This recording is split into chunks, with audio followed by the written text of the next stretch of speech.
जय हिंद एवरीवन, कैसे हो आप सभी। आज के इस वीडियो में मैं आप सभी को क्लास 12th फिजिक्स का काफी मोस्ट इंपॉर्टेंट चैप्टर जिसका नाम है भैया ऑप्टिक्स, ठीक है। और आप सभी को पता है कि ऑप्टिक्स आपका फिजिक्स का एक ऐसा चैप्टर है जहां से प्रत्येक वर्ष सबसे ज्यादा ऑब्जेक्टिव और सबसे ज्यादा सब्जेक्टिव पूछे जाते हैं, करेक्ट। तो आज का क्लास आप सभी क्लास 12th वालों के लिए बहुत ही ज्यादा इंपॉर्टेंट होने वाला है। सो आप सभी वीडियो पे स्टार्ट से लेकर एंड तक बने रहना। एंड अगर आप सभी ने अभी तक इस वीडियो को लाइक नहीं करा, फटाक से वीडियो को लाइक कर लो एंड साथ में अपने इस फिजिक्स वाले भैया यूट्यूब चैनल को सब्सक्राइब एंड बेल आइकन को प्रेस, ताकि सबके जो भी हेल्पफुल कंटेंट है वो सबसे पहले आप तक पहुंच सके। बाकी बिना किसी देरी के इस वीडियो को स्टार्ट करते हैं। सो दोस्तों, आज के इस क्लास का जो सबसे पहला क्वेश्चन होने वाला है आप सभी के सामने कि प्रकाश के पूर्ण आंतरिक परावर्तन के लिए आवश्यक शर्तों को लिखे, ठीक है। यानी कि जो आपका प्रकाश का पूर्ण आंतरिक परावर्तन होता है, यानी कि टोटल इंटरनल रिफ्लेक्शन, ठीक है। तो टोटल इंटरनल रिफ्लेक्शन का जो तुम्हारे आवश्यक शर्त होते हैं ना, उनको यहाँ पे आपको मेंशन करना है, ठीक है। तो जिसमें से पहला शर्त क्या है कि आपतन कोण क्रांति कोण से बड़ा होना चाहिए। यानी कि जो आपका टोटल इंटरनल रिफ्लेक्शन का जो केस है ना, उसमें भैया क्या होता है कि जैसे मान लो ये तुम्हारा कोई सतह है, ठीक है, ऊपर में कोई और मीडियम है, नीचे में आपको कोई और मीडियम है, ठीक है। और यहां से अगर तुम कोई क्या करते हो, कोई लाइट सोर्स से अगर तुम यहाँ पे लाइट देते हो, ठीक है, तो लाइट तुम्हारा जो होना चाहिए ना, वो क्रांति कोण से बड़े कोण का लाइट होना चाहिए, समझ रहे हो। यानी कि क्रांति कोण से बड़े कोण पर अगर तुम लाइट को आपतित कराओगे, ठीक है, तभी दूसरे मीडियम में ना जाकर, यानी कि इस मीडियम में ना आकर पुनः इसी मीडियम में आपका वापस लौट आता है। और ये जो घटना है ना, यही आपका प्रकाश का पूर्णांतरिक परावर्तन कहलाता है, ठीक है। तो पहला केस तो आप सभी समझ गए कि प्रकाश के पूर्णांतरिक परावर्तन के लिए कंडीशन क्या क्या होनी चाहिए कि जो आपका आपतन कोण है ना, आपतन कोण क्रांति कोण से बड़ा होना चाहिए। और दूसरा कि प्रकाश की किरण को सघन माध्यम से विरल माध्यम में जाना चाहिए, ठीक है। जब प्रकाश का किरण अगर आपका सघन माध्यम से विरल माध्यम में जाएगा, तभी आपका एक केस देखने को मिलेगा टोटल इंटरनल रिफ्लेक्शन का केस, यानी कि पूर्णांतरिक परावर्तन का। तो सिंपल आपको दो मेंशन करने थे आवश्यक जो शर्त होनी चाहिए, तो वो चीज मैंने आपको बता दिया, ठीक है। नेक्स्ट क्वेश्चन है आप सभी के सामने सेकंड नंबर की प्रकाश वर्ष क्या है, यानी कि लाइट ईयर क्या है, ठीक है। ये बहुत इंपॉर्टेंट क्वेश्चन है। तो ये 2 नंबर में आपसे पूछा जाता है कि लाइट ईयर क्या है, लाइट ईयर का डिफिनेशन लिखे, परिभाषा लिखे, ठीक है। और कभी कभी ऑब्जेक्टिव में आपसे पूछ दिया जाता है कि लाइट ईयर का वैल्यू क्या होता है, या फिर जो तुम्हारा लाइट ईयर होता है वो किस क्वांटिटी का आपका ऐसा यूनिट होता है, ठीक है। तो वो सब सारी चीज मैं आपको क्लियर करने वाला हूँ इस वीडियो में, ठीक है। तो अभी वीडियो पे बने रहो, ओके। तो यहाँ पे देखो, फर्स्ट ऑफ ऑल हम लोग समझ लेते हैं कि लाइट ईयर होता क्या है, एक्चुअल में प्रकाश वर्ष होता क्या है। तो निर्वात में, याद रखना, कहानी पहले ही आपको बोल दिया गया है कि निर्वात में प्रकाश द्वारा एक वर्ष में तय की गई दूरी प्रकाश वर्ष कहलाता है। यानी कि जो तुम्हारा मीडियम होना चाहिए वो होना चाहिए निर्वात, यानी कि वॉक्यूम। और भैया वॉक्यूम में तुम क्या कर रहे हो कि प्रकाश द्वारा एक वर्ष में तय की गई दूरी, यानी कि खाली स्पेस पे, फ्री स्पेस पे एक ईयर में प्रकाश जितना दूरी तय करता है, यानी कि निर्वात में, क्लियर सा भाषा में बोल सकते हो कि निर्वात में प्रकाश एक साल में जितना दूरी तय करता है वही तुम्हारा लाइट ईयर कहलाता है, वही तुम्हारा प्रकाश वर्ष कहलाता है, ओके। और ये जो तुम्हारा प्रकाश वर्ष होता है ना, वो किस चीज का मात्रक होता है जी, ये तुम्हारा होता है दूरी का मात्रक। किस चीज का मात्रक होता है, दूरी का मात्रक, डिस्टेंस का मात्रक, ठीक है। और एक लाइट ईयर, ठीक है, एक लाइट ईयर इक्वल टू कितना होता है, याद रखना 9.46, एक सेकंड में सही से लिख दे रहा हूँ, ठीक है।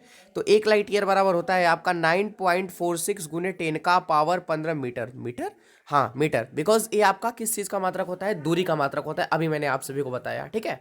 नेक्स्ट क्वेश्चन है आप सभी के सामने थर्ड नंबर की क्रांति कोण तथा अपवर्तनांक के बीच में संबंध स्थापित करना है। अब भैया ऐसा मत तुम सोच लेना कि अरे यार संबंध स्थापित करना है तो चलो भैया 5 नंबर का सवाल होगा, मुझे 5 नंबर मिलेंगे, बड़ा बड़ा डेरिवेशन होगा इसके अंदर। जी नहीं, एक्चुअल में आपका 2 नंबर का ही सवाल है, 2 नंबर का ही सवाल है, हाँ जी भैया 2 नंबर का ही सवाल है, छोटा सा है। बस इसमें ज्यादा कोई रॉकेट साइंस नहीं है, डेरिवेशन वगैरह कुछ ज्यादा है नहीं, बस बेसिक टर्म आपको पता ही होनी चाहिए, आप क्लियर कर लोगे, ठीक है, कि आपका अपवर्तनांक और क्रांति कोण में क्या संबंध होता है, ठीक है। तो आओ मैं आप सभी को बताता हूँ। सबसे पहले क्रांति कोण अगर आप सभी ने पढ़ रखा तो सही है, नहीं पढ़ रखा तो मैं आपको बता दे रहा हूँ क्रांति कोण होता क्या है। बिकॉज क्रांति कोण के लिए यहाँ पे लिखा हुआ है कि according to definition of critical angle, critical angle के डिफिनेशन के अनुसार आई बराबर तुम्हारा सी होगा, ठीक है, और आर तुम्हारा 90 डिग्री के बराबर होगा। भैया बोलोगे कैसे हो गया, तो वही चीज़ तो मैं बता रहा हूँ, क्रिटिकल एंगल अगर आप सभी ने पढ़ रखा तो समझ गए होगे कैसे हुआ, और अगर आप सभी ने सही से नहीं पढ़ रखा तो फिर दिक्कत होगी, ठीक है। तो क्रिटिकल एंगल ये कहता है कि भैया जो आपका आपतित कोण होता है ना, जैसे मान लो मैंने सतह बना दिया, ठीक है, ऊपर में कोई और मीडियम, नीचे में कोई और मीडियम, ठीक है, और यहाँ पे तुम्हारा लाइट आ रहा है, क्या आ रहा है जी, लाइट आ रहा है, ठीक है। अब यहाँ पे भैया लाइट आ रहा है, यानी कि तुम्हारी वैल्यू जो है ना वो आई है, ठीक है, आई का वैल्यू है ना, यहाँ पे जो एंगल बनेगा वो तो तुम्हारा आई ही कहलाएगा ना, आपतन कोण, ठीक है। अब भैया आपतन कोण तो तुम्हारा आई हो गया। अब देखो ये जो दूसरा मीडियम है ना, इसके लिए जो तुम्हारा परावर्तन कोण होना चाहिए वो तुम्हारा इसी पे समझ रहे हो क्या, इसी सतह पे आ जाता है तुम्हारा, ये जो लाइट है ना वो दूसरे मीडियम में ना जाने के बजाय इसी सतह पे तुम्हारा क्या हो जाता है, लेट जाता है, समझ रहे हो। और यहाँ पे भैया तुम्हारा बना लेता है 90 डिग्री का एंगल। यानी कि दूसरी मीडियम के लिए, सिंपल सा बात है, दूसरा जो मीडियम है ना, इस दूसरे मीडियम के लिए जो तुम्हारा अपवर्तन कोण होता है वो समकोण के बराबर हो जाता है। ठीक है, दूसरे मीडियम के लिए जो तुम्हारा अपवर्तन कोण होता है वो समकोण के बराबर हो जाता है, यानी कि एक राइट एंगल बना लेता है, समझ रहे हो ना। तो वही तुम्हारा कहलाता है क्रांतिक कोण। ठीक है, यानी कि आई बराबर सी तो समझ गए कि जो तुम्हारा आने वाला किरण है वही तुम्हारा क्रिटिकल एंगल सी वही दिखाया गया है। ठीक है, और आर तुम्हारा 90 डिग्री, यानी कि दूसरे मीडियम के लिए जो तुम्हारा है ना एंगल वो समकोण के बराबर हो जाता है, यानी कि 90 डिग्री। तो आर बराबर 90 डिग्री। ओके, चलो जी। अब भैया एक नियम आपने पढ़ रखा है बहुत इंपॉर्टेंट, कि अकॉर्डिंग टू स्नेल लॉ। अब स्नेल लॉ के अकॉर्डिंग क्या होता है, साइन आई अपॉन में साइन आर, अपवर्तनांक का जो तुम्हारा वैल्यू होता है वो तुम्हारा यही होता है ना, साइन आई अपॉन में साइन आर। कैसे भैया, स्नेल नियम से, यानी कि अपवर्तन के दूसरे नियम से। ओके जी। अब भैया साइन आई को तुम साइन सी कर सकते हो, बिकॉज यहाँ पे केस देख लो, आई बराबर सी है तुम्हारा। ठीक है, तो साइन आई को तो तुम साइन सी कर सकते हो, साइन आर को तुम 1 कर सकते हो। वो कैसे, आर का वैल्यू तुम्हारा 90 डिग्री है और जो तुम्हारा साइन 90 होता है उसका वैल्यू 1 के बराबर होता है। ठीक है, तो तुम यहाँ से 1 कर सकते हो, यानी कि कुल मिला के देखा जाए तो अपवर्तनांक बराबर तुमको मिल गया साइन सी अपॉन में ए। ठीक है, एक। ओके, अब यहाँ पे चीजें देखो, अब अपवर्तनांक बराबर सभी जानते हो म्यू 1 अपॉन में म्यू 2 होता है। ठीक है, और इधर जो आपका आरएचएस में बचा साइन सी अपॉन में 1। अब भैया यहाँ पे जो कंडीशन है ना, वेयर म्यू 2 तुम्हारा म्यू के बराबर है, म्यू 1 तुम्हारा 1 के बराबर है। ठीक है, एक केस होता है, ये आपको समझना पड़ेगा थोड़ा सा। ठीक है, ये जो तुम्हारा म्यू 2 है ना वो म्यू के बराबर है, और जो तुम्हारा म्यू 1 है वो 1 के बराबर है। तो सिंपल सा वही चीज़ है, म्यू 1 की जगह तुम क्या कर दो भैया, 1 कर दो। ठीक है, तो 1 करने का तो कोई फायदा रहेगा नहीं। ठीक है, और जो तुम्हारा म्यू 2 है उसके जगह तुम म्यू करोगे तो 1 अपॉन म्यू बराबर में क्या रहेगा, साइन सी अपॉन में 1 रहेगा। अब इसको तुम क्या कर दोगे, चेंज कर दोगे। ठीक है, 1 है तो चेंज करोगे तो म्यू बराबर तुमको मिलेगा 1 अपॉन में साइन सी। ठीक है, तो यही तुम्हारा क्रिटिकल एंगल, यानी कि क्रिटिकल एंगल तुम्हारा यहाँ पे दिख रहा है ना सी। ठीक है, तो यही तुम्हारा क्रिटिकल एंगल है। क्रिटिकल एंगल और ये जो तुम्हारा अपवर्तनांक है इसके बीच में यही तुम्हारा रिलेशन होता है कि म्यू बराबर 1 अपॉन में साइन सी। क्लियर है, तो यही तुम्हारा भैया 2 नंबर का सवाल है, छोटा सा सवाल है। ठीक है, खैर मैंने समझाने में ज्यादा टाइम ले लिया, वो अलग बात है, बट कोई नहीं यार, बढ़ते हैं नेक्स्ट क्वेश्चन की ओर। ओके, नेक्स्ट क्वेश्चन है आप सभी के सामने भैया 4 नंबर। ठीक है, ये बहुत इंपॉर्टेंट क्वेश्चन है यार, और ये आई थिंक 2024 के एग्जाम में, 2024 के बोर्ड एग्जाम में क्वेश्चन पूछा था बिहार बोर्ड ने। ठीक है, कि प्राथमिक तथा द्वितीय केंद्र धनुष में आपको अंतर स्पष्ट करना है। ठीक है, और एक क्वेश्चन मैंने आप सभी को एक बार नहीं बहुत बार करा रखा है मैंने। ठीक है, कि प्राइमरी रेनबो और सेकेंडरी रेनबो में क्या अंतर होता है आपका। ठीक है, तो आइए हम लोग समझते हैं। तो एग्जाम में तुम इस तरीके से भी कर सकते हो कि प्राइमरी रेनबो करके, यानी कि प्राथमिक इंद्रधनुष करके एक तुम टाइटल बॉक्स क्रिएट कर लो, उसके बाद द्वितीय इंद्रधनुष बोल के एक तुम टाइटल बॉक्स क्रिएट कर लो, और उसके बाद 2-3 अंतर जो भी है तुम दे सकते हो यहाँ पे। ठीक है, आ जाओ समझते हैं कि प्राथमिक इंद्रधनुष और द्वितीय इंद्रधनुष में अंतर क्या है। ठीक है, तो यह एक आंतरिक परावर्तन की वजह से होता है। ठीक है, यानी कि जो तुम्हारा प्राथमिक इंद्रधनुष जो उगता है, जो तुम्हारा आसमान में आपको दिखाई देता है, अगर एक बार टोटल इंटरनल रिफ्लेक्शन का जो केस है ना, अगर वो एक बार होता है तब तुमको प्राइमरी इंद्रधनुष दिखता है। ठीक है, और यदि 2 बार अगर आंतरिक परावर्तन का केस होता है तब तुमको भैया द्वितीय इंद्रधनुष यानी कि सेकेंडरी रेनबो दिखता है। ठीक है ना, यानी कि एक चीज ध्यान देना, प्राथमिक इंद्रधनुष के अंदर तुम्हारा जो पूर्ण आंतरिक परावर्तन है वो एक बार होगा, द्वितीय इंद्रधनुष के अंदर जो तुम्हारा पूर्ण आंतरिक परावर्तन है वो 2 बार होगा। ठीक है, आ जाओ जी दूसरा अंतर देखते हैं।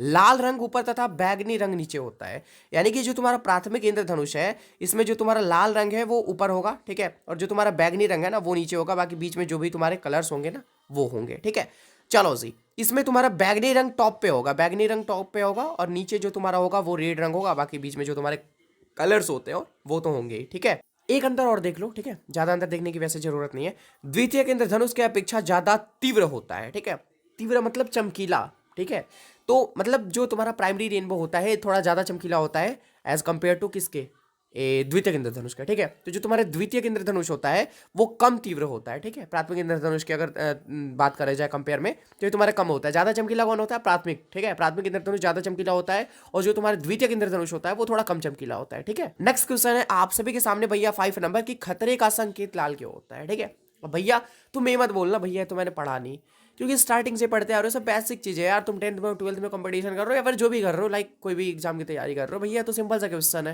ये, तो देखते देखते इंसान को आइडिया आ जाती है कि हाँ भैया खतरे का संकेत रेड क्यों होता है। ठीक है, तो वही है ना, इंटेंसिटी वगैरह की जो भी केसेस होती है, यानी कि तुम्हारा तरंग दैर्घ्य इसका ज़्यादा होता है लाल कलर का। ठीक है, वो थोड़ा दूर से ही दिखाई दे जाती है, समझ रहे हो। बट कोई नहीं, इसका जवाब आपको कमेंट में एक्सप्लेन करना सही तरीके से कि खतरे का जो संकेत होता है वो रेड ही क्यों होता है। ठीक है, आगे आ जाओ।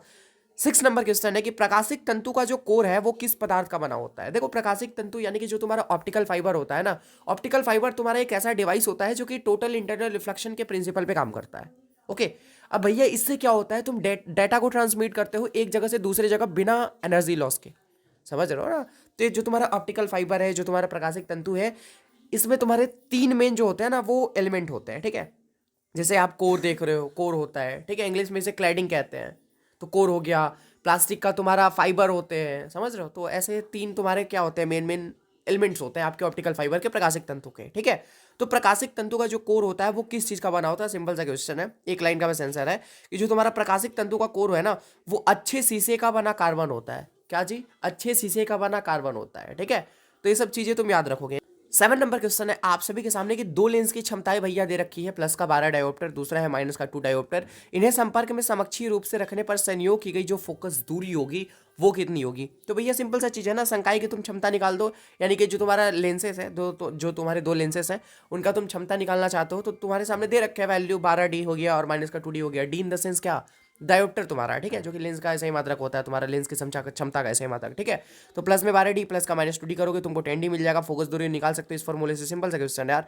नेक्स्ट क्वेश्चन है 8 नंबर कि क्रांति कोण को परिभाषित करें तथा इसके आवश्यक शर्तों को लिखे। ले भैया क्वेश्चन तो आ ही गया आखिर आखिर में, ठीक है। तो क्रांति कोण के बारे में मैंने आप सभी को ऑलरेडी बता रखा है, लेकिन ध्यान से समझना क्या होता है क्रांति कोण। देखो, सघन माध्यम का वह आपतन कोण, पहली चीज क्रांतिक कोण की घटना तब तुमको देखने को मिलेगी जब तुम्हारा कंडीशन आपके सामने क्या हो, जो तुम्हारी प्रकाश की लाइट है ना वो सघन माध्यम से विरल माध्यम में जानी चाहिए। ध्यान से समझो मेरी बात को, सघन माध्यम से विरल माध्यम में जानी चाहिए, तभी ये तुम्हारा क्रांतिक कोण का कंडीशन जो केस है वो तुमको देखने को मिलेगा, ठीक है।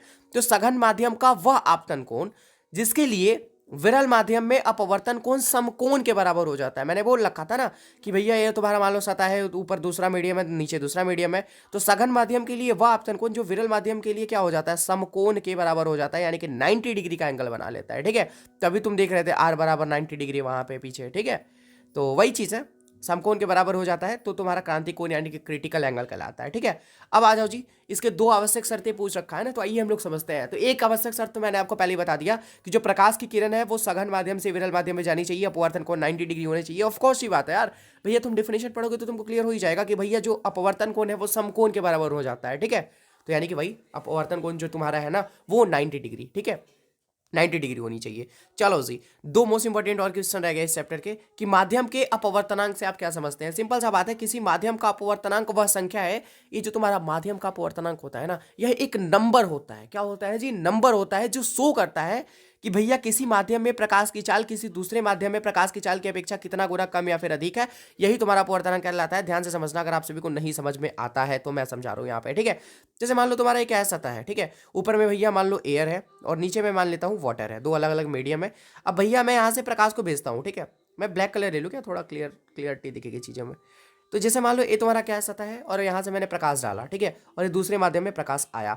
अब तुम मुझे बताओ कि एयर में जितना प्रकाश का चाल होता है वाटर में भी उतना ही होगा क्या, वाटर में भी उतना ही होगा क्या, नहीं। या फिर सिंपल सा बात है कि जो तुम्हारा प्रकाश का चाल होता है वो अभी कोई और मीडियम में प्रकाश का चाल है तो अभी उसका प्रकाश का चाल कुछ और है, अगर वो दूसरे मीडियम में जाता है तो उसका प्रकाश का चाल बदलता ही बदलता है, चाहे तुम सघन से विरल भेजो, विरल से सघन भेजो, ठीक है। तो जब तुम दूसरी मीडियम में क्या कर रहे हो, लाइट को भेजोगे, तो सिंपल सा बात है भैया उसके प्रकाश के चाल में परिवर्तन होगा ही होगा, ठीक है।